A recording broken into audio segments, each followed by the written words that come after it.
بسم اللہ الرحمن الرحیم اتقوا.com کی جانب سے اس ہفتے کا پیغام شرعی مسائل۔ الحمدللہ وکفا وسلام علی عباده الذین اصطفى، اما بعد، اعوذ باللہ من الشیطان الرجیم، بسم اللہ الرحمن الرحیم، فاسألوا اہل الذکر ان کنتم لا تعلمون، صدق اللہ العظیم۔ معزز سامعین کرام، اللہ تعالیٰ کا ہم پر بہت بڑا احسان ہے کہ اس نے ہمیں جو شریعت جناب محمد الرسول اللہ صلی اللہ علیہ وسلم کے ذریعے عطا کی ہے، وہ شریعت بہت واضح اور روشن ہے، اور یہ شریعت افراد و تفرید، کمی بیشی اور غیر معتدل حالات سے بالکل صاف ستھری، روشن اور چمکدار ہے، اور اس کی ہر بات، ہر عمل کا حکم بالکل بے غبار اور جداگانہ اور واضح ہے۔ ہر چیز اپنا الگ الگ حکم رکھتی ہے، لیکن آج اتنے ہی افسوس کے ساتھ یہ عرض کرنا پڑ رہا ہے کہ عوام میں زیادہ تر لوگ اتنا ہی زیادہ افراد و تفرید کا شکار ہیں اور بے اعتدالی کی راہ پر چل پڑے ہیں۔ افراد و تفرید کے سلسلے میں کچھ وہ باتیں عرض کرتا ہوں جن میں اکثر ہماری عوام مبتلا ہے، اور اس کا نقصان اتنا بڑا ہے کہ وہ آدمی کو گمراہی کے اتنے گہرے گڑھے میں گرا دیتی ہے جہاں سے نکلنا بہت مشکل ہو جاتا ہے۔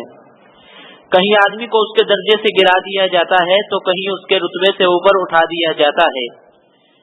مثلا ہمارے معاشرے میں چند اصطلاحیں رائج ہیں، جیسے حافظ صاحب، قاری صاحب، مولوی صاحب، مفتی صاحب، ڈاکٹر صاحب، ماسٹر صاحب اور انجینئر صاحب وغیرہ وغیرہ۔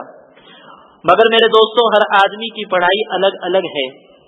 مثال کے طور پر کوئی شخص حافظ صاحب سے مسئلہ معلوم کرنے لگ جائے اور وہ مسئلہ بھی ان کو معلوم نہ ہو، اور حافظ صاحب اپنی لا علمی کا اظہار فرما دے، اور وہ پوچھنے والا ایک دم کہنے لگے کہ حافظ صاحب ہو کر بھی ایک چھوٹا سا مسئلہ نہیں بتایا جا رہا ہے، اور وہ شخص حافظ صاحب پر لعن طعن شروع کر دے، تو اس میں پوچھنے والے کی غلطی ہے، مگر حافظ صاحب کا کیا قصور ہے؟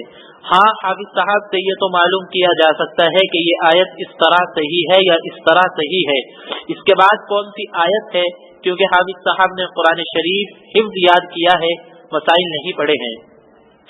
اسی طرح قاری صاحب کا معاملہ ہے، انہوں نے یہ پڑھا ہے کہ قرآن شریف کو صحیح ادائیگی کے ساتھ کیسے پڑھا جاتا ہے، کون سا حرف کون سے مخرج سے ادا ہوتا ہے، لیکن انہوں نے مسئلہ مسائل تو نہیں پڑھے، نہ کہ ہم ان سے مسئلہ معلوم کرنے بیٹھ جائیں اور ان کے نہ بتانے پر ترچھی نظروں سے دیکھنے لگے۔ ایسا ہی کچھ معاملہ ہماری تبلیغی جماعت کے ساتھیوں کے ساتھ ہوتا ہے کہ لوگ انہی سے مسئلہ پوچھ بیٹھتے ہیں۔ کچھ اس طرح کا واقعہ بعض لوگ ڈاکٹر صاحب، ماسٹر صاحب اور پروفیسر صاحب وغیرہ کے ساتھ کر بیٹھتے ہیں کہ ان سے خوب مسائل معلوم کرتے ہیں، اور دوسروں کے پوچھنے پر فرماتے ہیں کہ ان کا مطالعہ بہت وسیع ہے، حالانکہ مسئلہ علماء کرام اور مفتیان عظام سے معلوم کرنا چاہیے۔ یہ ان سے معلوم کرنے کی چیز ہے، نہ کہ ادھر ادھر کے لوگوں سے۔ ایک مرتبہ امام ربیعہ رحمۃ اللہ علیہ کو بہت رونا آیا، وجہ دریافت کی تو فرمایا، اس لیے رو رہا ہوں کہ دین کی باتیں نااہلوں سے پوچھی جا رہی ہے، اور یہی گمراہی کی علامت ہے، اس لیے اس طرح کے معاملات سے بچنا چاہیے۔ اب آپ لوگوں کے ذہن میں یہ سوال آ رہا ہوگا کہ پھر مسائل کن سے پوچھے؟ اوپر میں نے جو آیت تلاوت کی ہے، فَاسْأَلُوا أَهْلَ الذِّكْرِ إِن كُنتُمْ لَا تَعْلَمُونَ، اس میں اللہ تعالیٰ کا ارشاد ہے کہ اگر تمہیں علم نہ ہو تو اہل ذکر سے پوچھ لو۔